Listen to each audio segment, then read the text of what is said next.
नमस्कार, मी पंजाब डक. आज आहे 5 ऑगस्ट 2025 आणि या ठिकाणाहून महाराष्ट्रातल्या शेतकऱ्याला अन्न देणार आहे. आपण सांगितलं होतं की 31 तारखेपासून ते 7 तारखेपर्यंत चांगलं सूर्यदर्शन होईल, तर तसं घडलंय. शेतकऱ्याच्या पाळ्या देखील चालू आहे. आता खूप शेतकऱ्याचे फोन येले, तर मग आता पाऊस कधी येईल? तर राज्यातल्या शेतकऱ्याला सांगू इच्छितो की राज्यामध्ये आज 5 तारखेला 5 ऑगस्टला देखील राज्यात काही भागात पाऊस पडणार आहे. मग ते कुठं पडणार आहे तुम्हाला सांगतो. यवतमाळ जिल्ह्यामध्ये काही ठिकाणी थोडाफार पडणार आहे.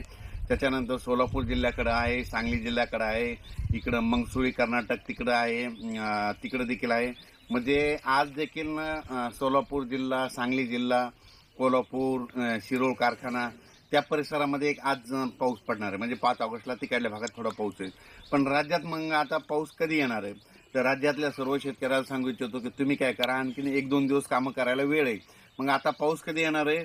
तर 8 ऑगस्ट पासून ते 18 ऑगस्ट म्हणजे ह्या 12 दिवसामध्ये, म्हणजे 8, 9, 10, 11 पर्यंत राज्यात दररोज वेगवेगळ्या भागात पाऊस पडणार आहे. आणि त्याच्यानंतर काय होणार आहे, परत 2 दिवस उघड देईल. त्याच्यानंतर 14 ते 18च्या दरम्यान परत ते मग मोठा पाऊस असणार आहे, म्हणून हा अंदाज लक्षात आहे. पण आता हे जे आता उद्याचा जे 8 तारखेचा पाऊस येणार आहे, काही ठिकाणी 7ला देखील येणार आहे. मग हा कुठं पडणार आहे?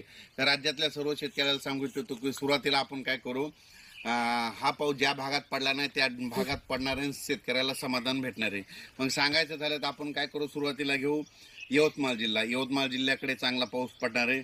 त्याच्यानंतर नांदेड जिल्ह्याकडे पडणार आहे, हिंगोलीकडे पडणार आहे, त्याच्यानंतर परभणी जिल्ह्यात पडणार आहे, लातूर जिल्ह्यात पडणार आहे, धाराशिवकडे आहे, बीड जिल्ह्यात आहे, त्याच्यानंतर सोलापूर जिल्ह्यात आहे, सांगली सातारा, त्याच्यानंतर पुणे, त्याच्यानंतर अहिल्यानगर, त्याच्यानंतर कडाष्टी या भागात देखील आहे, त्याच्यानंतर बीड जिल्ह्यात देखील आहे. त्याच्यानंतर सांगायचं झालं तर मग बुलढाणा, जालना, संभाजीनगर, अकोला, अमरावती, वर्धा, नागपूर, भंडारा, गोंदिया, चंद्रपूर, म्हणजे सांगायचं झालं तर हा पाऊस जवळपासनं सगळे जास्त प्रमाण तुम्हाला सांगू इच्छितो. जास्त प्रमाण मग लातूर जिल्ह्यात एक आहे, त्याच्यानंतर नांदेड जिल्ह्यात आहे, हिंगोली जिल्ह्यात आहे, परभणी जिल्ह्यात आहे, लातूर जिल्ह्यात आहे, बीड जिल्ह्यात आहे, सोलापूर जिल्ह्यात आहे, धाराशिव जिल्ह्यात आहे, सांगली, सातारा, कर्नाटक, बेटकिया म्हणजे तेलंगणात जरा जास्त आहे. म्हणजे ह्या इकडल्या म्हणजे दक्षिण म्हणजे महाराष्ट्राच्या दक्षिण भागाकडे हे पाऊस जास्त आहे. कारण की पाऊसच दक्षिणेकडून यायला आहे. तर तुम्हाला एक उदाहरण सांगतो, जे एक मन आहे ना, तळ राखणारा पाणी पितो, तसंच मग पाऊसच दक्षिणेकडून येणार आहे, मग दक्षिण भागात जास्त पडणार आहे, म्हणून ह्या लक्षात घ्यायचं. म्हणजे सांगायचं झालं तर परत पुन्हा हे पाऊस काय होणार आहे, थोडं पुढं सरकणार आहे. मग तो कसा पुढं सरकणार आहे, मग इकडं जामखेड, कर्जत, आष्टाडा, आष्टी, त्याच्यानंतर दोन, बारामती, तसा तो पाऊस पुढं सरकत अहिल्यानगरकडे जाणार आहे. म्हणजे अहिल्यानगर, राहता, शिर्डी, कोपरगाव, असा करत निपाळ, नाशिक इकडं भागामध्ये तिकडं थोडा कमी होत जाईल, पण तिकडं देखील पाऊस पडणार आहे.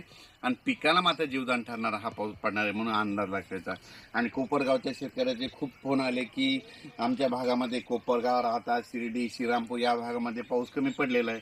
तर त्यांना सांगू इच्छितो का आता उद्याचा 8, 9, 10, 11चा जे पाऊस येईल त्याच्यामध्ये देखील तुम्हाला पडणार आहे. त्याच्यानंतर नंदुरबार जिल्हा, धुळे जिल्हा, जळगाव जिल्हा, नाशिक जिल्हा या शेतकऱ्याचे फोन आहेत की आम्हाला आता पावसाची नितांत गरज आहे.